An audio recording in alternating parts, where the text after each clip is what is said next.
Welcome to Bros. We are all brothers from another mother. We are I Hate You, Alan. This is just all about dudes, guys talking about stuff, dudes being dudes, and brothers checking on brothers. There's me, Sub 60 Ed. We've got the crazy man. We've got Jim, the nature boy, Scarano, and we got Alex, aka Grew on Tech. And I think Pete Johnson may be joining us later. So, gentlemen, how are we this fine evening? I'm not going. How are we doing this fine evening? Anyway, all right. So let's the let's Eagles are in the let's Super dive Bowl. right. We're Let's doing dive great. right. Alan and I are doing great. Let's dive right into it. Okay, so the Super Bowl.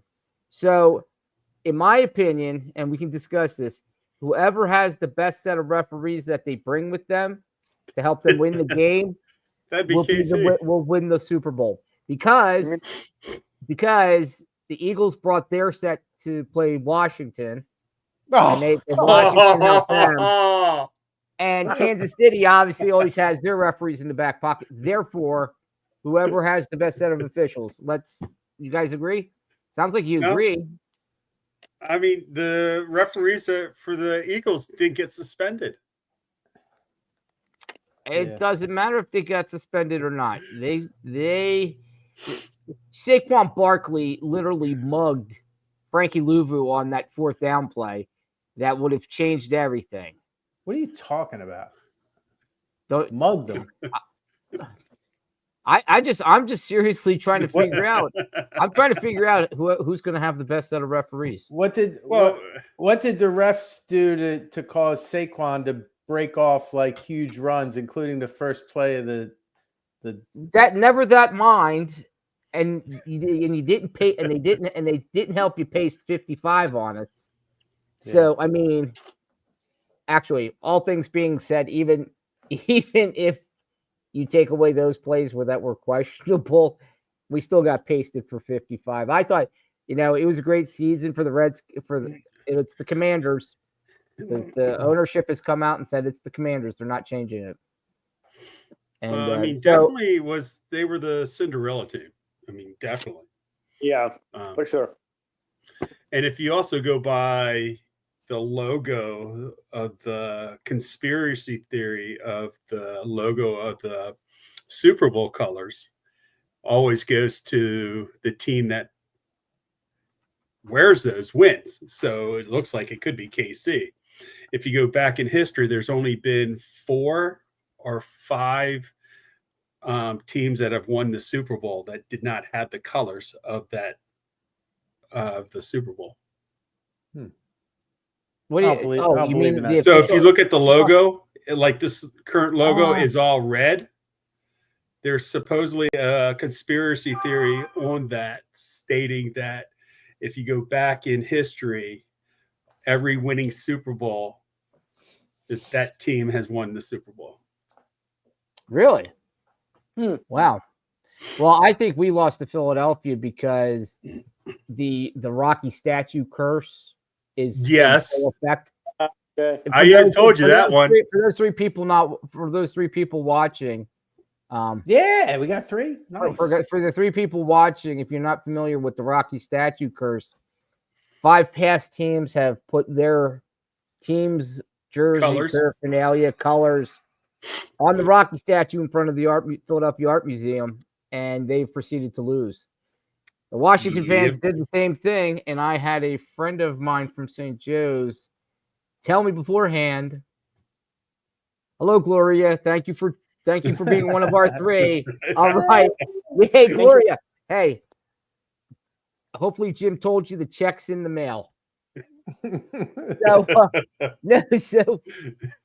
a friend of mine from college said, "You better be careful. There's that Rocky statue's cursed." And I'm like, rah, rah, rah, rah.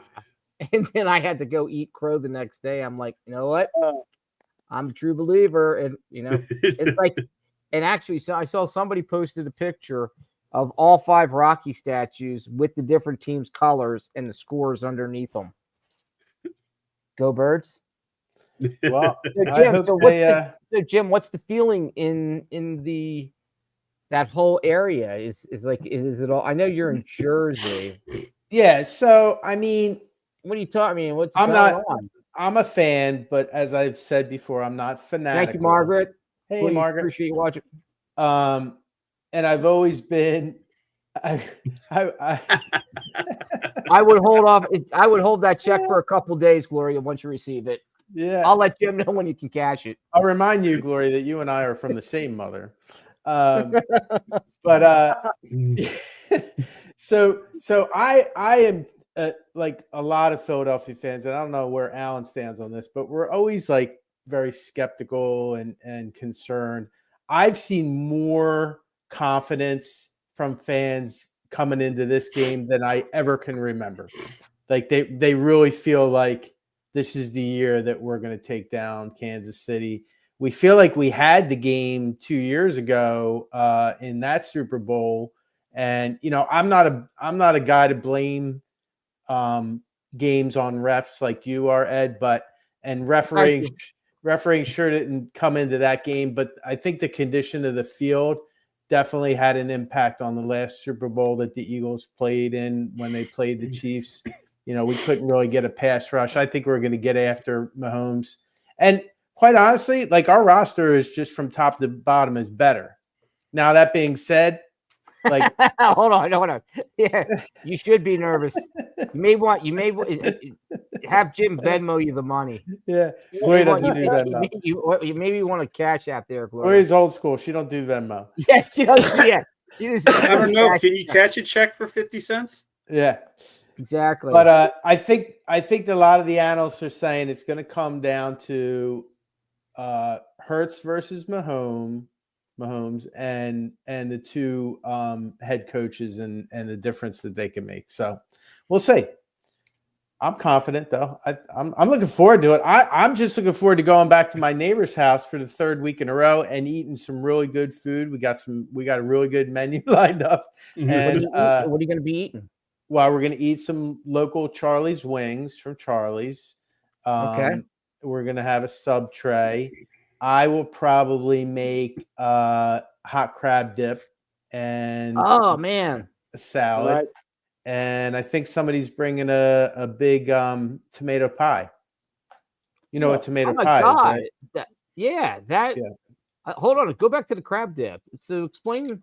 Hold on, before I do, I just got a message from Pete Johnson. Apologies, his business dinner is running on very long. Hi to all the bros. That's all you guys. All right. Ovechkin just scored. Ovechkin just scored again tonight. Scored tonight. What's the countdown? How many left? 18. 18. 18 to the close. It's going to be close. It's not going to be. It won't be this. I don't think he would almost have to average like 1 and change a game. So Jim, talk to us about this crab. Like, what's in it? Is it like, do you go to crab? You go to Costco? Do you go to Costco?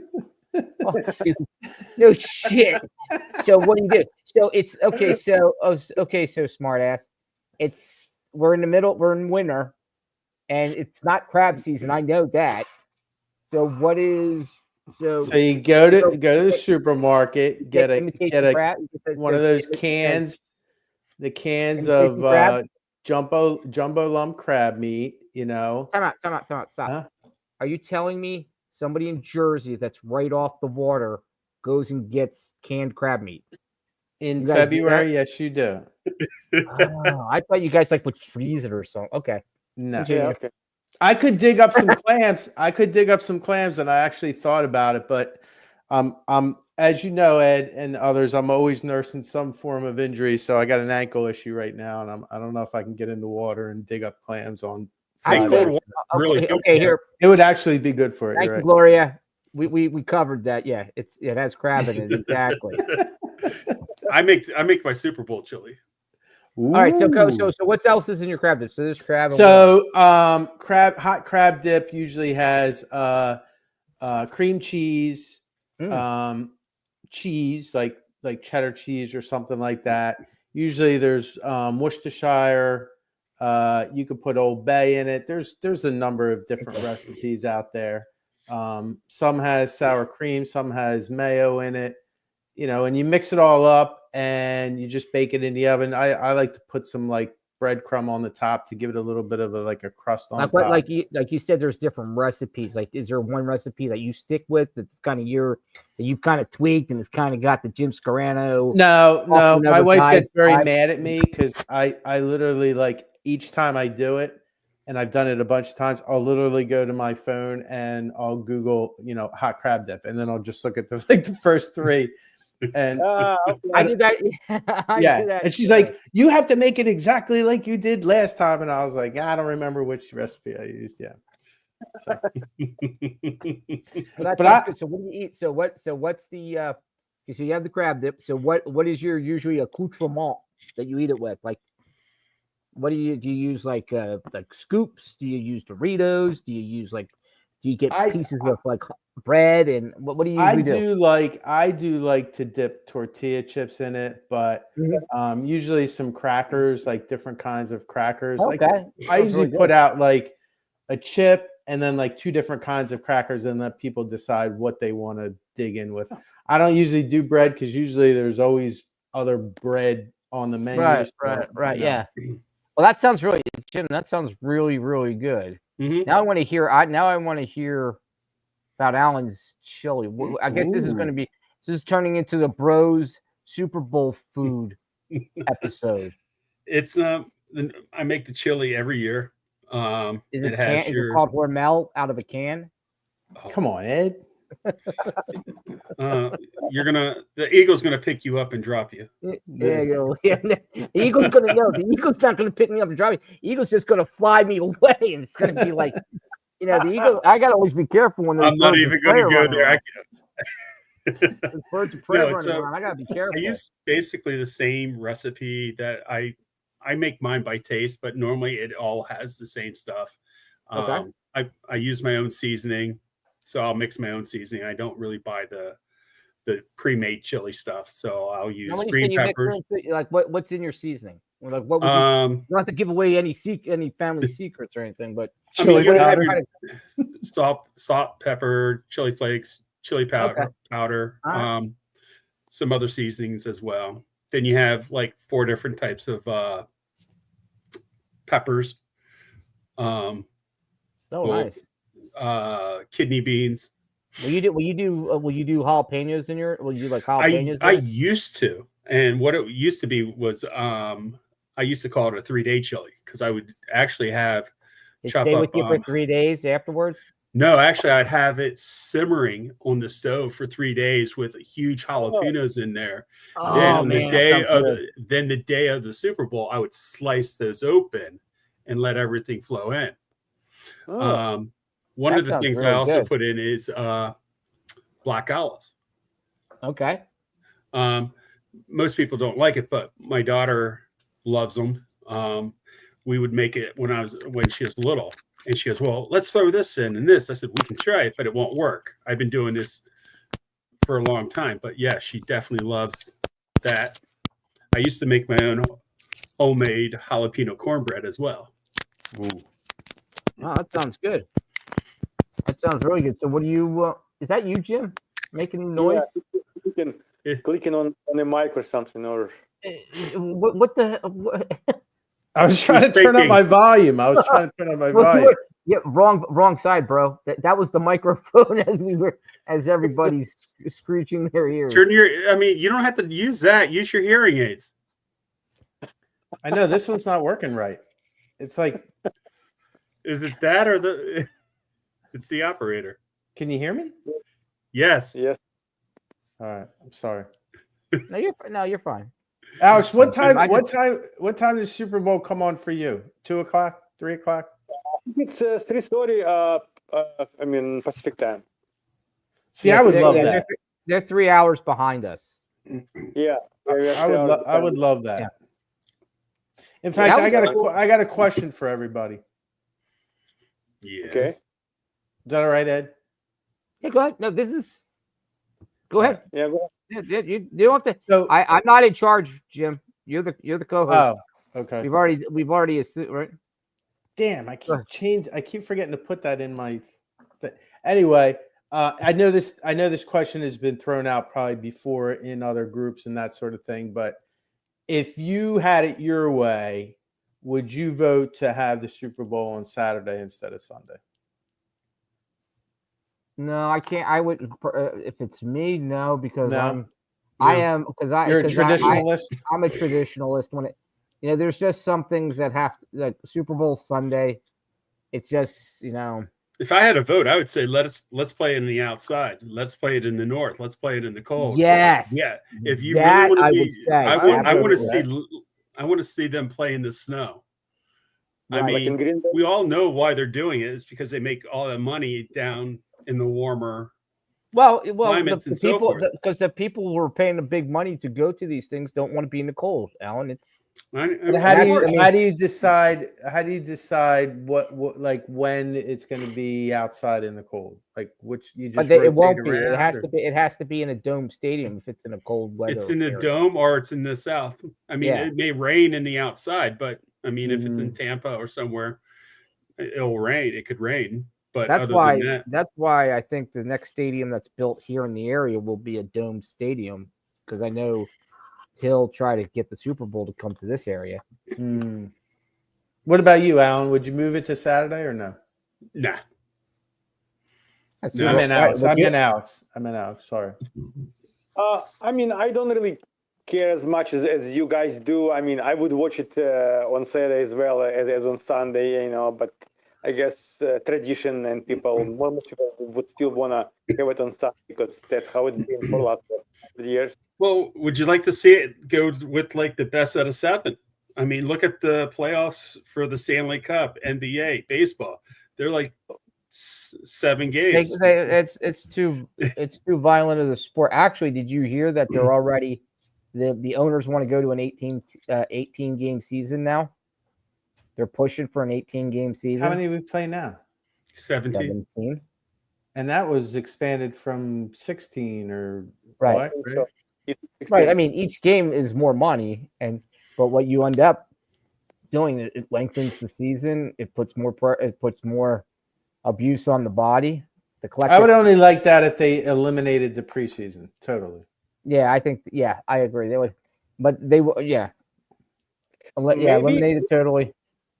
It would be cool if Super Bowl is played like 2 games, one on each team's home turf, like they do like in soccer when they do like Euro Cups and stuff, 1 game is played on one team and then second game plays on another team and then the scores are, let's say who scores more basically, or the, the goal differential, basically makes a difference. So it's kind of, Wow. like a playoff play. So okay, so if they both won a game, it would be whoever scored the most points or the points difference. That's an interesting concept. That sounds like an idea from a guy that doesn't follow football and is. No, he follows football. That's the dumbest idea I've ever heard. I follow football, and that's Oh how yeah, American football, right. In Europe, let's say they play 2 games and then they check the scores. If there is still a tie, then they play like overtime, basically, to determine, and then penalty kicks to determine who actually won. I mean, after the second game. I mean, just an idea. Yeah. Now, Alex, will you watch the Super Bowl? Yeah, I always do. Okay. I mean, I watch it. I don't follow it all the time. I'll watch the Super Bowl. I mean, I love tormenting the locals. Yeah. But but you're really a Steel. But at the heart of it, you're really a Steelers fan because that's what the part of the country you're from. No, I'm not. I'm actually in the middle of Pennsylvania. Now, what's funny is that I'm probably not. I am really torn here, Jim. To be quite honest with you, because I can't. Rooting for the Eagles just makes me throw up in my mouth, and then I sit there and say, okay, who's on the other side? Then I like Andy Reid. It's just like the whole Kansas City thing is starting to make me throw up in my mouth. And so either way, you're going to throw up in your mouth. So exactly. So, but what's funny is my daughter, who spends a lot of time with my mom, and I got the whole got a lot of relatives in Philadelphia. She says, I want to root for the Eagles, and because our aunts and uncles and stuff like that for the Super Bowl and to support them. I'm like, all right. She just, I wasn't even going to try to explain it with her. You can't root for them. They're in your conference, and they just beat the hell out of you. Dropped 55 on you. I would root for the Redskins if you were in it. I know. I think they're the only NFC East team I would root for. There's no way I would root for Dallas or the Giants. No way. No. So does anybody gamble? Alex, do you put any money on any of the game or no? No, I don't gamble. At all. I mean, I don't gamble Me on neither. soccer either. I mean, because it's so hard. Yeah. But it's amazing all the prop bets, right? Like that, like they're gonna have a bet for everything. They're gonna have the bet for the flip of the coin, right there. Yeah. So. Right. Well, they're gonna have a bet if is it the guy in the Eagles that reads the book, or is it Dallas? No, Eagles. AJ Yeah. Brown. Yeah, it's like how many pages will AJ Brown read during the Super Bowl? Right. There's a prop bet. And what's her name? What's the over under? What's her name that's with Kelsey? She'll have some bets on her too. Yeah, what's her name? Tay. What is her name? Taylor. Taylor Swift. That's right. Taylor Swift. I'm not a Swiftie. Don't see Jim's playing it like Taylor Swift. I forgot her name. As he's playing the music in the background. No. Hey Jim, not looking over your not kind of scanning your son's room. Yeah. Is that a Taekwondo belt rack behind you? Well, yeah, I don't know if it's Taekwondo or whatever or karate or whatever. Yeah. He dabbled for a few years and then the reason why I said is Vlad has one in his room too of his belt for Taekwondo. All in there. And that's what I was like, wow, okay. That's and then I made a little shelf for his couple trophies that he's got, Oh God. Why does he have a bottle of spiced rum on the top shelf there? That's not good. Because that's a trophy. Yes. This kid. He's probably his first one. Ed, he's into day trading now. Freshman in college, and he's dabbling in day trading. Yeah, you told me that. So how's he? Okay. How's he doing it? What? Why is she telling me that? Because you threw up in your mouth twice. Because you're throwing up in your mouth. Oh God! Oh, thank you. Yeah. So how's he doing with the day trading? I mean, he tells his mother more than he tells me, but he's like, "Oh, I made $120 today." Well, she woke up the other day and it was the stock market's going to crash today because of Trump's tariffs or something like that. Right? Yeah. Well, it has been volatile. Yeah. So he's making a couple dollars here and there. He's not losing money, which is good, but he's making me nervous. He's making us both nervous because he'll go, I need $3,500 out of my account. And I'm like, what? What are you doing? You know what I mean? This is a 18-year-old kid in college. Like, you're not that smart, I don't think. Or maybe he rolls up as he rolls up in 3 weeks in a Lambo. Yeah. He's been messing. He's been messing with Tesla. He's obsessed with Tesla. Oh my God. Yeah. You should have him come down here. Everybody's got a Tesla down, except Alan and I. Everybody else has a Tesla down here.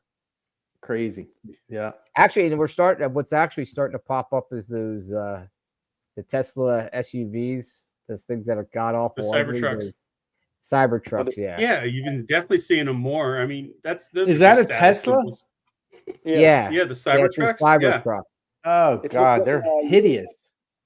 Looks like a urinal. Looks like a trash can on wheels. What did you say, Alex? What's it look like?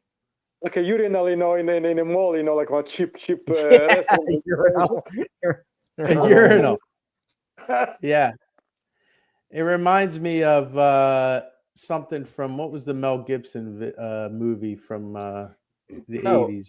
Oh yeah, it was Mad Max. Mad Max? Yeah. Mad Max Beyond Thunderdome. Road Warrior? Road Warrior, was it? Yeah, Mad Max, Road Where Warrior. they're driving through the desert in this Yeah. crazy. Yeah. Oh my gosh. All right, so I'm gonna throw another topic out, changing gears a little bit. We don't do Okay. topics here. We're just guys Not hanging a out. We don't topic do- then, Ed. It's a freaking question for crying Just out ask the loud. question then, Jim. Jesus, what? I can't do you go to preface your, it. Do you go to your buddy's house and say, dude, I got a list of topics that I want us to discuss while I'm here. And after that, if we have any time, we can go on to something else. But these are my topics. Yeah, sometimes That's I not. do. I'm Jim. What I are love those you, red brother. flags about I'm sure you Jim? do. Yeah, Yeah. it's a real red flag. Yes. Hey, so, I'm sorry. maybe Jim. I Go want to ahead. bring more than 3 viewers to the table on any given night. You know what I mean? Like maybe we need to. Yeah. We Anyway, have four. We have four? We have four. We have 2 All here, right. and we have 2 on Instagram. So we've Nice. got 4. Oh, we're on Instagram. I didn't know. Yeah, that. through my account. Yeah. Nice, Ed. Send people to Instagram. If you have people on Instagram, send them to Instagram. All right. All right, what is it?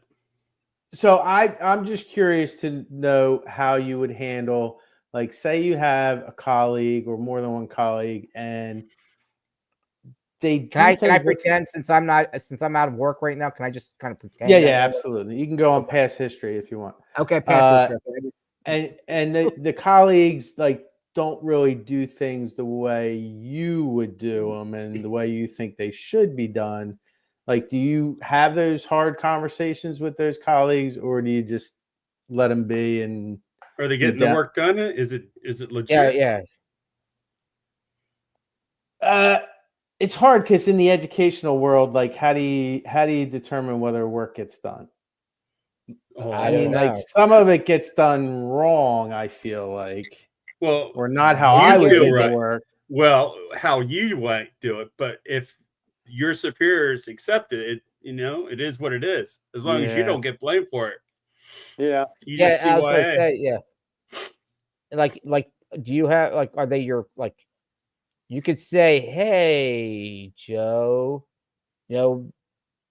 that way's good, but it sucks. Let's try it this way. You're not serious right now. No, I'm not. Yeah. No, but no, what you could say is Maybe that's why you're out of a job. Yeah, maybe it probably is. Ow, that hurt. I'm just kidding. I know. Maybe. To Alan's point, it's kind of like you could be that guy and go to your supervisor and say, hey, I think there's a problem, or say, hey, I mean, what's the problem? I mean, can you give a little bit more detail? Like you could say, I mean, they're not doing it the way you would do it? I have numerous examples, really, but some is they're not stepping up and it could be showing up for where they're supposed to be. It could be addressing student behavior when they should. It could be a lot of things, really. But I guess what is the protocol for that amongst your colleagues if you go to them? And here lies the problem. You're not your super. If you're not the super, are you? Here lies the problem, because what happens in the public sector is completely different than the private sector, and the public sector needs to adopt more philosophies and ways of doing things from the private sector, but it'll never happen. Or at least, I haven't seen it happen. I don't know. I've been in the private sector and I've seen it, not me personally, but where people, go and try to tell somebody to do something, and it's like, you're not my supervisor, right? Stay in your lane. Yeah, I thought too. I'm sure Alex has seen that too. Somebody tells, hey, why don't you do it this way? Go ahead. Well, see, in the private sector, for example, as I work for a manufacturing company, right? Basically, the end result matters, and how it's done. It does matter, but not as much. Okay, the end product is okay, and it's passing all the tests, and it's being sold to customer, and customer is happy. Then it could be maybe 1, 2, or 3 ways to make it happen, and it could be a matter of individuality, how it's made. Like, let's say if I do software development and I write a code and I get a good end result, nobody cares how I did it, okay? And somebody else might do slightly differently, but if the result is okay, I mean, then nobody can say, oh, why did you do it this way? It's not the conventional way, or it's not the right way. What's the right way? Yeah, I mean, but I guess in now in our world, like you have a lot more working together with people trying to accomplish the same thing, doing a lot of the same thing. I mean, unless you're holed up in your classroom like Alan is, but he's got support staff and people in there with him, that hopefully hopefully you do, right, Alan? We just got a 4th teacher at the beginning of the school year. So you figure I was holding roughly 17 on my caseload for half the school year, where my caseload is only 15, should be, and not having planning time at the elementary level on some aspects. I do what I can. I've learned in this old age that try not to rock the boat, try to CYA and play the political game, because you can't trust. It is a game. You can't trust your coworkers, because they will throw you underneath the bus quicker than you can blink an eye, because a lot of them don't have loyalty. That's tough. That you can't build that kind of. You can. There's certain people in my building I wouldn't trust. I'll play the game. I worked with individuals in middle school and high school that I never trust, except maybe 1 or 2 people. My current position, I do trust them, but once again, if it comes down to you or them in the firing line, I'm trying to keep my head down, do what I'm supposed to the best of my ability. And I think that's one of the things that I haven't, or my team hasn't gotten really barked about, is that we haven't complained. We've been doing a lot more work with less, and we haven't complained. And I think that was the only nice light, that, hey, we're doing all this, we're making it work, even you're giving up your planning time, or sometimes you give up your lunch to work with the kids.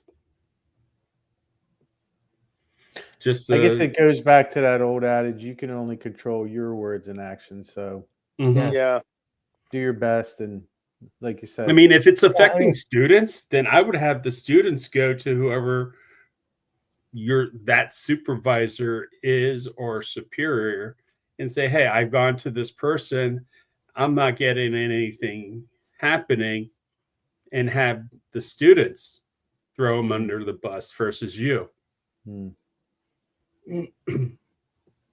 Okay. Yep. All right, Ed, what do you want to talk about now?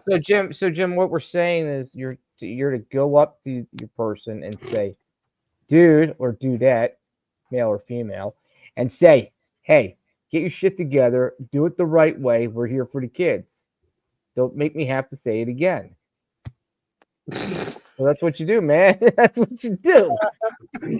How we handle it in court. That's how we handle it in corporate. Yeah, exactly. That's how you handle it in corporate. Jim, hire sub 60 Ed to imitate a student in your building and have him say it.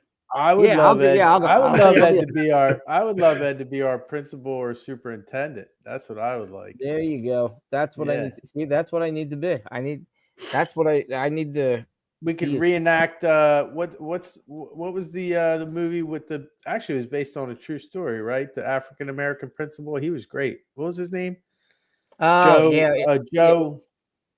It was Samuel L. Jackson played the principal. No. Joe. Oh God. Didn't he walk around with a bat or something? Yeah. That's a great movie. So was Substitute. Oh, lean on. Oh, look, Joe. hey, Joe. It's a real short name. lean on Lean me. on me. No, it's not lean Well, on me. Oh, Sorry, no, it's Rubio, not not lean on me. Yeah. Joe Clark. Joe Clark. Go Is Clark. that lean on me, Rubio? Joe Clark. No, that's probably one of his long snappers. Hey Siri, what movie was Joe Clark the principal in? Watch, it's going to be Lean on Me, probably. It probably will be, and then you'll have to admit it, and he's going to Lean on Me. lean on me. Right. Rubio for the win here. We'll put him back Yeah, up. Morgan Freeman. Morgan Freeman. Yeah. Sam one. Sam Ed, Jackson. you can be the new. You could be the new Joe Clark. All right. Hey, I'd do that. Go and Yeah. kick ass, take names. That's what we need. Yeah. Yeah, exactly. So, Alex, not Alex, Alan. I was looking Yo. at. Are you okay? What is that? Maybe you It's can share that with us. it's a company that I'm one of their ambassadors for. It's Ruck, and it's Are You Okay? It's actually it supports first responders. It's a company called Dean Fit, and they do they have 5K up in New York for the Twin Towers. That all the money that they raise goes to that organization. They also work with veterans, Leos, and fire on aspects through a charity. So I work with two types of nonprofits. We can all give him the collective finger. Yeah. Your poor wife. Your poor wife. Yeah, exactly. Anyway, go ahead. Go ahead. So, Sorry there. so you said it says Ruck. It's Ruck, but the C is changed. It says are you okay? So the C is indicating the O. You see the C is upside down. I see the C, Ed. So it's just break the stigma. Although the opening of the C is pretty small there. But yeah, I know. I agree there, Jim. So to help break the stigma, because firefighters, police, and veterans, they all go through a lot of crap. So, and there's not a lot of people out there supporting them in different ways. And Ed knows this. I've been saying this for a few years now, is that the problem with our society is that they want veterans, Leos, and fire, whatever they're going through, whatever crap they went through, they want them to conform to society, where society technically needs to conform to them. And because what they do each and every day, protecting their rights on the road from police, fire, as well as you have veterans giving all these protesters their First Amendment right to protest. So that's one of the things that I've always been in support of, because my grandfather was in World War II, was a POW there. I have family members that were in the first Gulf War and so forth. So always trying to give back. And that's one of the things that I've been doing with a lot of my extreme hikes, rucks, obstacle course races, that I've raised the money for OEW to help support our honorees to either fly them to certain areas to do scuba diving, parachuting, or if they want to do an obstacle course race, we'll have people there with them to get over. This past fall, we had a 92-year-old World War II veteran at a Spartan race that we were supporting. So we got him there, his ticket, his meals, everything was paid for by us. Mm-hmm. So that's all the stuff that I've been doing, is trying to help raise money and bring awareness to these outstanding men and women. Yeah, it's interesting, Alan, as you were saying that, I just saw Me Tube Brothers. I don't even want to. He's a old grade school friend of mine, and he's actually a local fire, retired. I'm probably going to get it wrong, Chris. He's a retired firefighter. He does still work with the fire departments.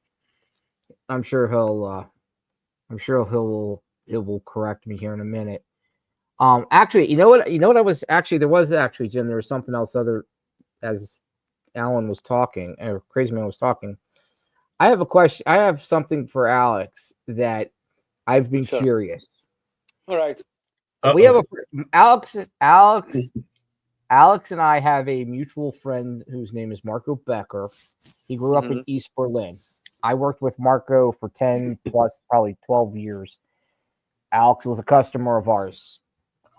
As I said, Marco grew up in East Berlin, was there when the wall fell, and he and I would have interesting conversations as he would describe his life in East Berlin on the other side of the wall.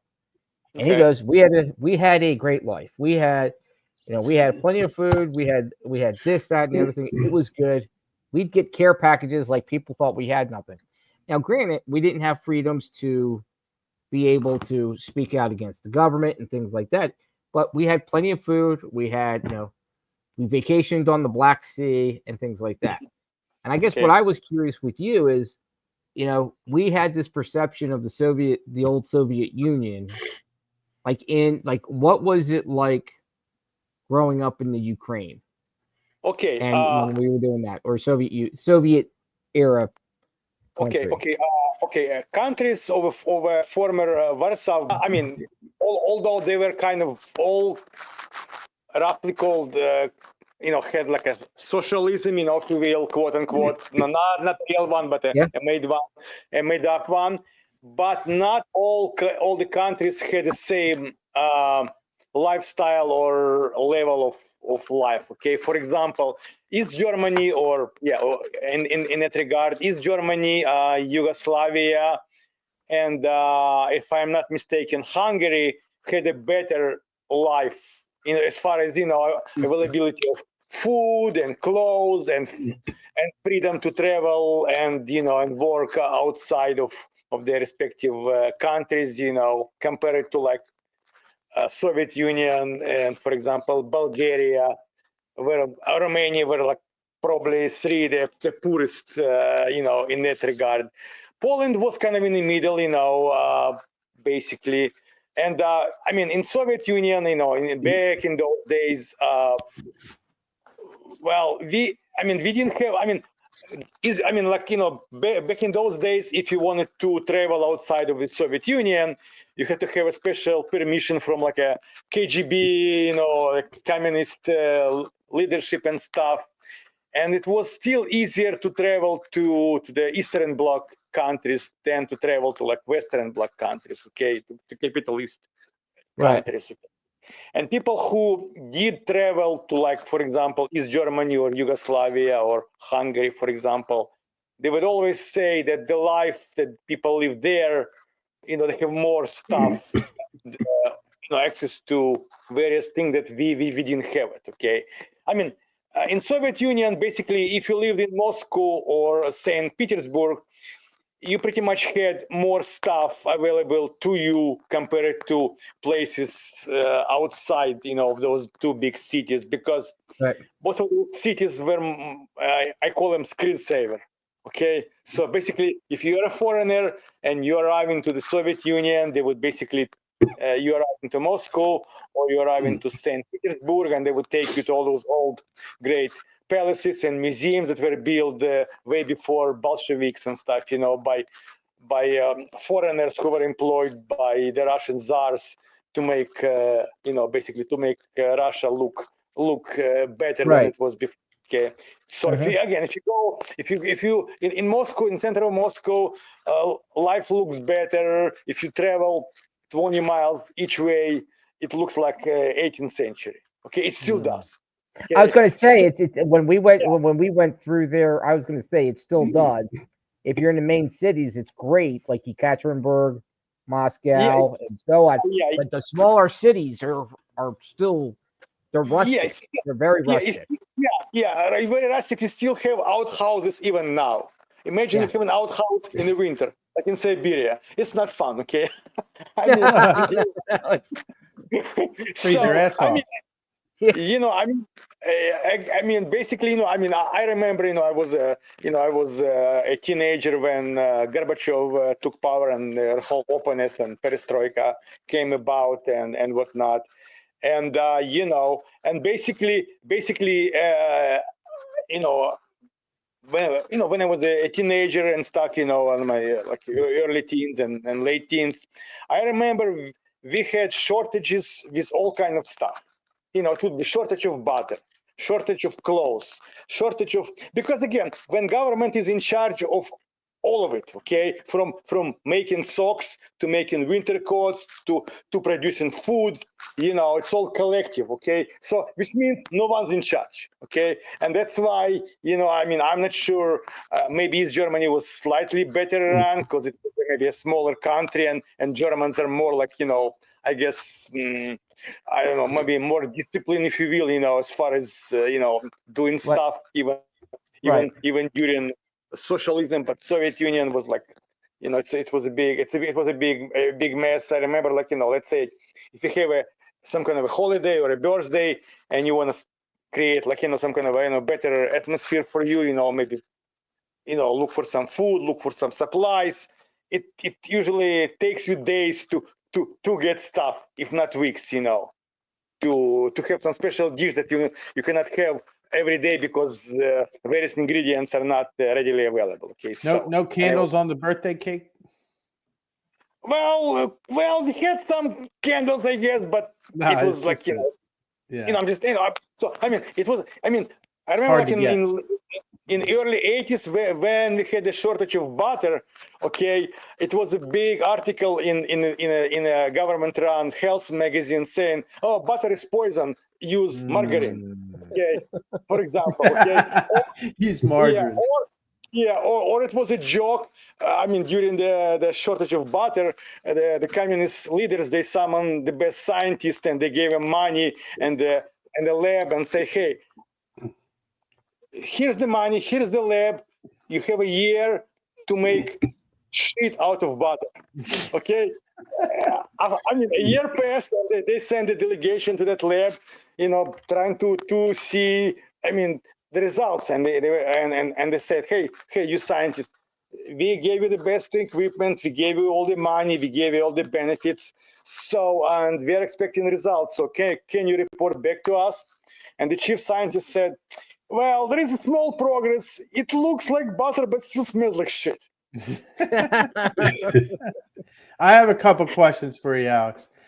Sure. So back at the height of the Soviet Union, early 80s or whatever, what was the general feel from the people towards America? Like, were most of the people anti-American?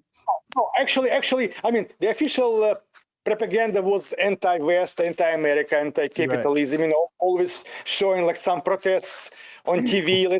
Let's say there is a protest for some union wages and stuff, and they say, "Oh, look at these poor people. They don't have stuff. They have to protest because government want to kick their ass. They want to put them in jail. Blah blah blah, and all that stuff."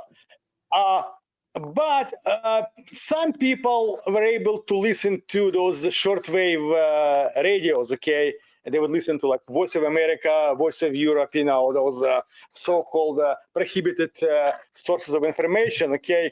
And some people would basically know what was said outside of a local Soviet propaganda, and they would analyze, and they would not, some people basically used to believe stuff, but then when the openness happened in the middle of 80s, less and less people started, kept believing the propaganda, and they were kind of, looking to some open source of information to find out, what was really going on, and basically trying to decide, for themselves. In 82, for example, I was 11 years old, and Brezhnev died, okay, the first old grandpa. Basically died. And I remember our homeroom teacher, she told us, well, since we lost our leader and our government or our the Communist Party leadership, hasn't picked his successor. We have like basically we have no leader in the meantime, and the USA gonna nuke us. Okay, Oh, jeez. and imagine you're like That's what your teacher was telling you? Oh, yeah. Hold on. So and we're like 11 years old. I mean, I was like thinking about it. First I was kind of scared. I go, it doesn't look right. And I was like, okay, why did US nuke us with Brezhnev? What changed? I mean, Yeah. I mean, some of my, classmates were like kind of laughing or like not really believing her because what she said was, I mean, of course she probably told us what was told, what somebody told her to say, yeah. and she said it like a parrot without actually thinking how it would come out and scare some 11 years old. I Right. mean, so. Hey, But, go ahead. But as time went on, especially in late 80s, when the openness and when we got more information about what was going on, maybe, I mean, I'm not saying it was all truthful, but it was at least something else other than local propaganda. People in the late 80s, early 90s became, I guess, like if you will, friendlier or towards West and not thinking of them as, it's some kind of evil system that want to nuke us or want to put us down, or I mean, as we got some of those Western music, more of a Western music, and Western clothes and other stuff, it became more McDonald's started popping up over there. Actually, the first one that was open in Moscow, people stayed like for a couple of hours around the block, trying to taste it because they never had it. Right. I mean, and now it's basically, it's just as junk food as anything else. Although currently in Russia, I mean, they basically, since the war with Ukraine, McDonald's actually pulled out of Russia, and then they basically replaced it with some kind of a local name, similar stuff, but but oh yeah. with some other name. Like, hey, my other question, Alex, is did you witness the miracle? The miracle on ice? Do you remember seeing the gold medal game? I was 9 years old. I'm not sure if I did watch that game. The Miracle on Ice, that was a playoff before. Yeah, that was the semifinal game. That was the semifinals. That was not the finals. That wasn't the gold medal game. That's right. No, that was the semi. You're right. But it's still a Miracle on Ice. Yeah, but I think I'm not sure if I watched the game, but I know I knew about it, after the fact, I mean, I probably did watch it, but maybe I didn't pay as much attention. I mean, I don't remember. I mean, I was 9 years old. I mean, whether I paid attention or, I mean, I know it was televised, of course, like any other big event, sure.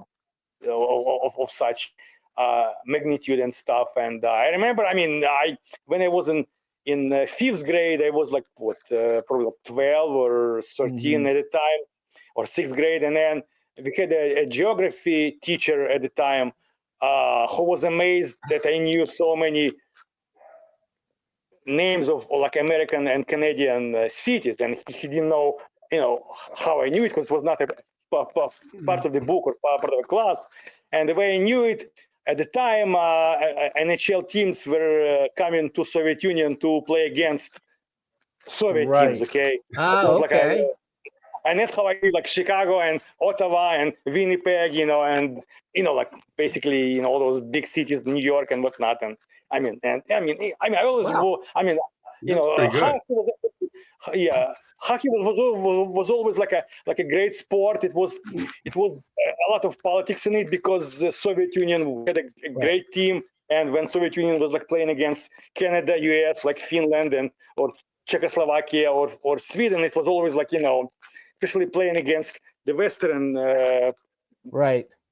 against the US and Canada, it was always like political, in it.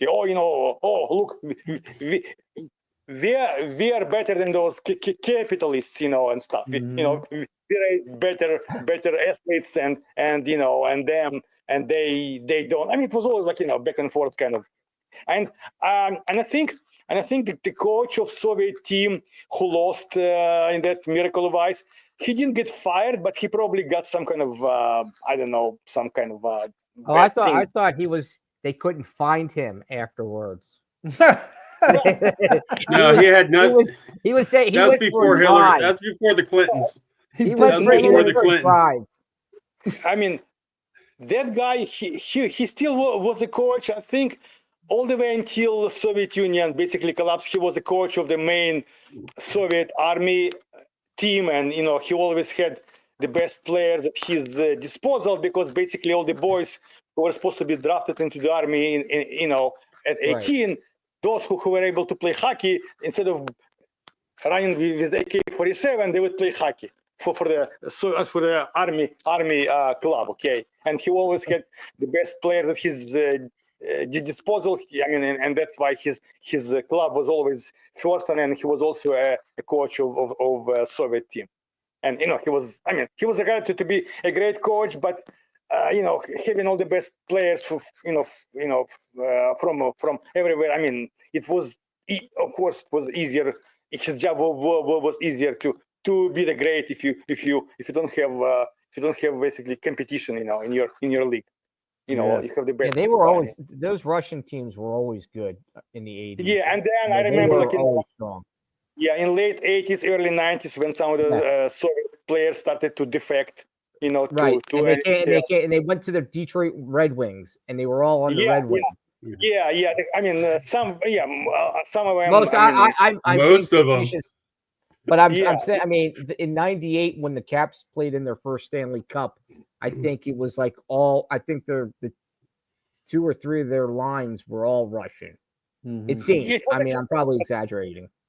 I think at some point it was one of the like the three offensive players and 2 defenders. They all were like from that. I mean, no, that's good, Jim. Good questions, Jim. Thanks, Ed. You're good. Yeah. All right. I'm very intrigued with Alex and his upbringing. And, that's why. When did you have when did they give kids like their first taste of vodka? Does that happen early on in life, or? Well, I mean, it probably did depend on a family. I know I did try my first alcohol when I was 16. It was probably like some kind of wine or champagne. I didn't like vodka. I mean, early in the day, because it always tastes kind of weird to me.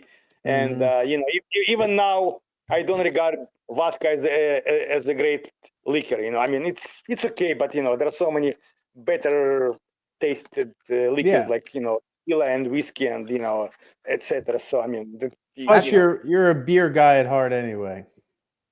Yeah, you prefer beer. Yeah, I prefer beer, but I prefer a beer as like a beer taste, and not just getting drunk. And I just want to try different kinds. Right. Yeah, we're all past that. We're all older now and past that. I mean, and it hurts. It hurts more. Hurts more in the morning when you go. No, it's funny. He said he was 16, and Jim, I said, Jim, when was the first time you drank vodka? Well, I'm using vodka, or beer or whatever. I had champagne at 16, not vodka. Yeah. I remember. It's funny how we always assume that the Europeans teach their kids to drink sooner than us. And that's not on you. That's an American thing. Right. And I think some of the American people drink earlier than the Europeans do, and the Europeans have a better handle on it. Well, I wasn't given permission to have my first drink by any stretch. You know what I mean? Neither was I. Yeah. I don't think so. No.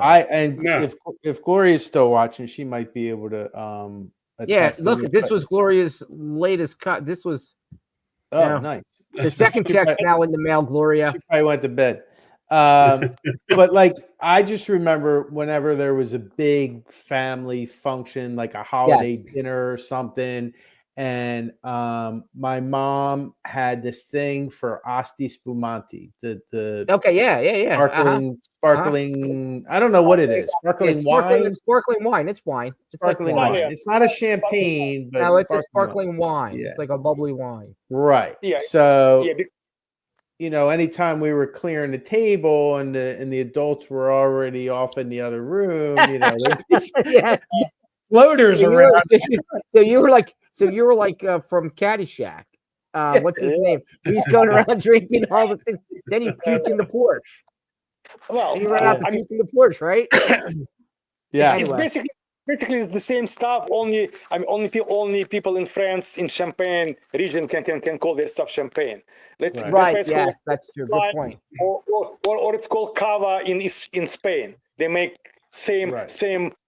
kind of Right, wine, it but has- it's a Champagne trade has to come out of France. That's right. Yeah, like cognac, Good point. it's only French. That's why it's called brandy, everywhere else, because it's a trademark. Right. It cannot be, outside of that region where champagne or cognac is made. Well, Is- gents, Is bourbon that the was, same thing? what's that? Bourbon can only be called that. Is that what's No. out of Bourbon has to be made out of specific oak barrels, and Oak the barrels, yeah. grain, the grain, the mash has to be a certain percentage to be called Gotcha. bourbon. Well, guys, we're up at the hour mark. Oh, look at that. Yeah, that was Yeah, a quick cool. one. Good job. But before we end this, I want to do one last thing. We got to all give our predictions for Sunday. So, no, we're not doing the cheers. Okay, so give me a score. Okay, give me a score. What's Crazy Man? What do you think? So it's going to be Go Birds, and it's going to be what's the score? Birds by 7. Okay, I'll give you that. Alex, I know you just flip a coin and figure it out. Since you're not. I think Kansas City by 8. Boo! All right. 8. All right. I Nature go Boy, what do you got? Eagles 34, Chiefs 31. Thank you, Nana. Always appreciate you watching. Yeah. Say that again, Jim. 34-31 Eagles. Oh, okay. All right. You stole my thunder, but I'm going the other way. I think Kansas City's going to be the first three-peat. Come on. And it's going to be a 3-point. It's going to be a field goal with the buzzer. Oh. It's going to go down to the end. Oh. What? No OT? No OT. Ooh. That sounds good, Phil's Chris. Polish whiskey. Next Nice. time you and I get together. Yeah. Polish whiskey. I know, like Polish vodka made out of potatoes. Yeah. Yeah. Yeah, my cousin does potato vodka. My second cousin does. Well, Ed, you're going to have to bring him over for scotch in the garage. Who? Your friend. Chris? Oh yeah. We'll have to bring. Yeah, he's down in Frederick. Yeah, we'll have to figure that out because he's like down in Fredericksburg. But anyway, good show, guys. Everybody seemed to like it. We had a few viewers. Everybody who's watching next week, catch Mr. Rubio in the group with Decades Thunderdome. Same time, same channels. We'll be back in 2 weeks with Bros. Thank you all for watching. Guys, have a great rest of your week. And we are